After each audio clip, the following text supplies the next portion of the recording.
ഹരിനാമകീർത്തനത്തിലേക്ക് സ്വാഗതം.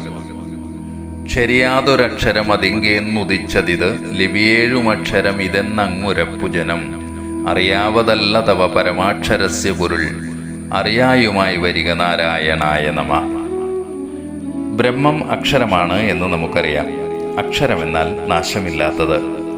ഈ അക്ഷരത്തിൽ നിന്ന്, പരമാത്മസ്വരൂപത്തിൽ നിന്ന് ആവിർഭവിച്ച ഒരു സപ്താക്ഷര മന്ത്രമുണ്ട്, നാരായണായ നമ. ഇത് എഴുത്തച്ഛൻ്റെ കണ്ടുപിടുത്തമല്ല.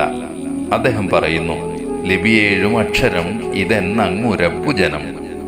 ജനം എന്നതുകൊണ്ട് ഉദ്ദേശിക്കുന്നത് വിജ്ഞന്മാർ എന്നാണ്.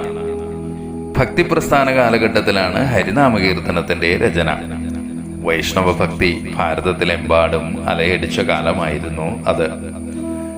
എഴുത്തച്ഛനിലും അടിസ്ഥാനപരമായി കാണുന്നത് വൈഷ്ണവ ഭക്തി തന്നെയാണ്. അതിനാലാണ് ഹരിനാമകീർത്തന രചനയും നാരായണായ നമ എന്ന സപ്താക്ഷരി മന്ത്രവും. ഇവിടെ എഴുത്തച്ഛൻ പറയുന്നത്, പരബ്രഹ്മസ്വരൂപമായ നാരായണനെ താൻ ധ്യാനിച്ചതിൽ നിന്നാണ് ഹരിനാമകീർത്തനമെന്ന ഈ അക്ഷരമാല ആവിർഭവിച്ചത്. അതുകൊണ്ട് തന്നെ ഈ കീർത്തനത്തിൽ ഉടനീളം നാരായണായ നമ എന്ന് അദ്ദേഹം ജപിക്കുന്നുണ്ട്. എങ്കിൽ തന്നെയും ആചാര്യൻ പറയുന്നു, പരമമായ ആ അക്ഷരത്തിന്റെ പൊരുൾ ആർക്കും അത്ര വേഗം അറിയാവുന്നതല്ല. അതായത് ബ്രഹ്മത്തെ അറിയുക, ബ്രഹ്മജ്ഞാനിയാകുക എന്നത് ക്ഷിപ്രസാധ്യമല്ല. നാരായണായ നമ എന്ന മന്ത്രം ബ്രഹ്മപ്രതീകം തന്നെയാണ് എന്ന് അദ്ദേഹത്തിനറിയാം.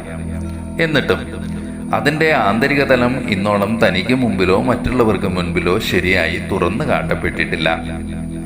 അതിനാൽ എഴുത്തച്ഛൻ നാരായണനോട് തന്നെ പ്രാർത്ഥിക്കുന്നു, അറിയാറായി വരണം എന്ന്. പരമമായ അക്ഷരത്തിന്റെ സാരം അറിയാൻ അവസരമുണ്ടാകണേ ഭഗവാനെ എന്നാണ്. ഞാൻ ഈ സപ്താക്ഷരത്തെ ഉപാസിക്കുന്നു. ഇതിൻ്റെ ഉപാസന വഴി എനിക്കുള്ളിൽ ആ സത്യദർശനം സാധ്യമാക്കി തരണമെന്ന് ആചാര്യൻ അർത്ഥിക്കുന്നു. ഇതോടെ അക്ഷരമാലാക്രമത്തിലുള്ള സ്തോത്രരചന തീരുന്നു. ഇനിയുള്ളത് ഉപസംഹാരമാണ്. അതാണ് അടുത്ത പദ്യങ്ങൾ.